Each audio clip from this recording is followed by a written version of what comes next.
दोस्तों नमस्कार। आज बात होगी ओबीसी एससी एसटी के लोग हिंदू थे कि हैं कि नहीं हैं, या हिंदू थे तो कब से थे, हिंदू कब से बने ओबीसी एससी एसटी के लोग। आज का वीडियो का आखिरी भाष होगा। इसके बाद फिर कोई बताने वाला आपको नहीं मिलेगा कि ओबीसी एससी एसटी के लोग हिंदू कब बने। आइए वीडियो में आगे चलते हैं। दोस्तों आज का बहस होगा हमारा ओबीसी एससी एसटी के लोग हिंदू सनातनी कब बने। यह बहुत बड़ा प्रश्न है, ये उलझा हुआ प्रश्न है। ये हजारों सालों से ओबीसी एससी एसटी के लोगों को उलझा के रखा गया है, लेकिन आज हम पूरा पर्दाफाश करेंगे। आज बताएंगे कि ओबीसी एससी एसटी के लोग कब से हिंदू बने। वीडियो में पूरा बने रहिए, क्योंकि ये वीडियो फिर कभी आपको देखने को नहीं मिलेगा। आज देखिएगा वीडियो या फिर 4 दिन बाद देखिएगा, लेकिन पूरा देखिएगा, जरूर देखिएगा। तो आइए आगे बढ़ते हैं। जो हमारा सवाल बनता है क्या है, क्या आजादी से पहले ओबीसी एससी एसटी के लोग हिंदू थे? ये बहुत बड़ा प्रश्न है कि आजादी से पहले क्या ओबीसी एससी के लोग हिंदू थे या नहीं थे। तो इसको अभी थोड़ा पेंडिंग रखते हैं, अभी इसका जवाब मिल जाएगा। तो दोस्तों फिर हमारा सवाल बनता है कि जान ही लेते हैं, फिर आगे स्पष्ट हो ही जाएगा। तो क्या ये हिंदू थे आजादी के पहले? तो नहीं थे, नहीं थे, ये हिंदू नहीं थे। तो हिंदू नहीं थे तब क्या हुआ? तो आजादी के पहले ओबीसी एससी एसटी समाज के लोग क्या थे? ये पूछ रहा है क्या थे। तो सवाल में जो हम जवाब देने वाले हैं वो थे शूद्र थे। क्या थे? शूद्र थे। कैसे शूद्र थे आइए देखते हैं। फिर सवाल बनता है हमारा कि आजादी के पहले ओबीसी एससी एसटी के लोगों को क्या क्या अधिकार नहीं था। क्या क्या अधिकार इनको आजादी के पहले नहीं था, आइए इस पे थोड़ा सा जानते हैं। तो क्या क्या अधिकार नहीं था, पहला जान लीजिए कि पढ़ने लिखने का अधिकार नहीं था, शिक्षा का अधिकार इनके पास नहीं था। किनके पास? ओबीसी एससी एसटी के लोगों के पास। फिर दूसरा था समाज में समानता का अधिकार नहीं था, यानी कहीं भी ये सार्वजनिक जगह पे नहीं रह सकते थे और शुद्ध जल जैसे तालाब नदी नालों कुओं आदि का स्वच्छ पानी नहीं पी सकते थे, इनके लिए मनाही था। फिर तीसरा है संपत्ति रखने का अधिकार नहीं था। चौथा है वेद पुराण सुनने और पढ़ने का अधिकार नहीं था। पांचवा है मंदिर में घुसने का भी अधिकार नहीं था। छठवां है महिलाओं को स्वतंत्रता नहीं थी, इनको भी बांध के रखा गया था। सातवां है शासन करने का अधिकार भी नहीं था, आप शासक कभी नहीं बन सकते थे। हिंदू सनातन धर्म के नियमों के अनुसार ओबीसी एससी एसटी के लोग आजादी से पहले कभी शासक नहीं बन सकते थे।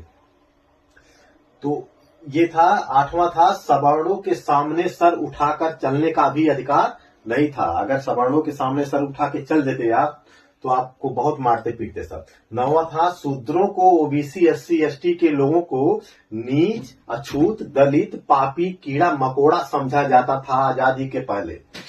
10वां है शूद्रों को ऊपर के 3 वर्णों की पीढ़ी दर पीढ़ी, ये जो शब्द बन रहा है पीढ़ी दर पीढ़ी, गुलामी जिसको कहते हैं सेवा, उस भाव में निस्वार्थ भाव से करना होता था। जो जिसका बच्चा पैदा होगा फिर उनकी गुलामी करेगा, फिर उसका बच्चा गुलामी करेगा, ये हजारों साल से गुलामी करो, यही था। फिर 11वां है कि ऊपर के 3 वर्णों के रहमो कर्म पर जीवन जीना पड़ता था। जो भी 3 वर्ण थे ऊपर के शूद्र के ऊपर, उनके रहमो कर्म पे इनकी जिंदगी चल रही थी।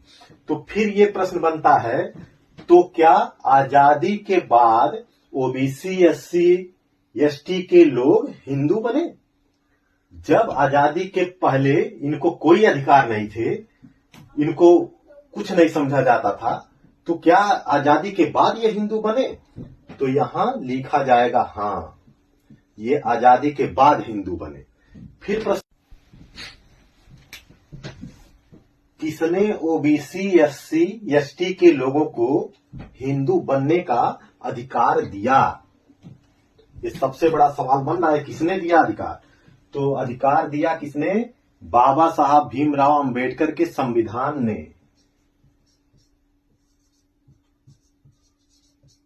संविधान ने दिया अधिकार।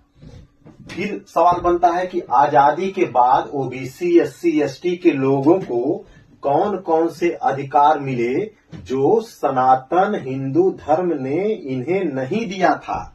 यानी जो अधिकार ओबीसी, एससी, एसटी के लोगों को सनातन धर्म ने नहीं दिया था, तो क्या आजादी के बाद उनको कौन कौन से अधिकार मिले। तो आइए एक शब्दों में बता दूं कि आज जो भी आपके पास अधिकार हैं, वो सारे अधिकार बाबा साहब भीमराव अंबेडकर के संविधान ने दिया है, और उन्हीं की वजह से आप लोग हिंदू बन पाए।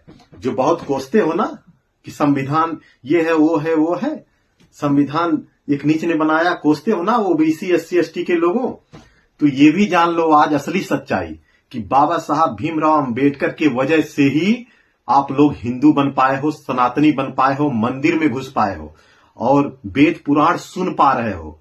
नहीं तो ये सब कोई अधिकार नहीं था, उन्हीं की देन है। कैसे देन है ये भी समझ लो कि बाबा साहब भीमराव अंबेडकर ने संविधान में लिख दिया कि आज के बाद जब उन्होंने संविधान लागू किया 26 जनवरी 1950 को, तो एक कहा कि आज के बाद भारत जिस भी किताब से चल रहा था, चाहे वो वेद हो, पुराण हो, ये मनुस्मृति हो या रामायण हो, महाभारत हो, जो भी हो, आज सारे चीजों को जीरो कर दिया जा रहा है और आज के बाद केवल संविधान के अनुसार ही ये देश चलेगा। और जिन लोगों को ओबीसी, एससी, एसटी लोगों को नीच बनाया गया था ना, उन सब को बाबा साहब ने अधिकार दे दिया। जब अधिकार दे दिया तो उन मनवादियों ने क्या सोचा कि अब तो देख रहे हैं हम लोग फेल हो जाएंगे, तब उन्होंने गेम शुरू किया कि आओ तुम भी हिंदू हो। उसके पहले तो नीच थे, शूद्र थे ओबीसी, एसटी के लोग, तब उन्होंने अपने भीड़ में बनाया ताकि आप उनके श्रोता बन सको, ताकि वो हमेशा आपके ऊपर फिर राज कर सके, संविधान बनने के बाद भी आपके ऊपर राज कर सके, और कर भी रहे हैं। आपके दिमाग को आज भी गुलाम बना लिए हैं। ये चीजें सोचो और समझो आप लोग, क्योंकि ये जानकारी बहुत महत्वपूर्ण है। बाबा साहब की देन है कि आप हिंदू बन पाए हो। जो ये क्वेश्चन था कि ओबीसी, एससी, एसटी के लोग हिंदू सनातनी कब बने, तो आज के बाद आप लोग जान लो कि आजादी के बाद, संविधान लागू होने के बाद ओबीसी, एससी, एसटी के लोग हिंदू सनातनी बन पाए हैं, मंदिर में घुस पाए हैं। नहीं तो कोई औचूत नहीं था, लात मार के भगा दिए जाते थे। ये जानकारी आपको कैसी लगी जरूर बताइएगा। नमस्कार दोस्तों।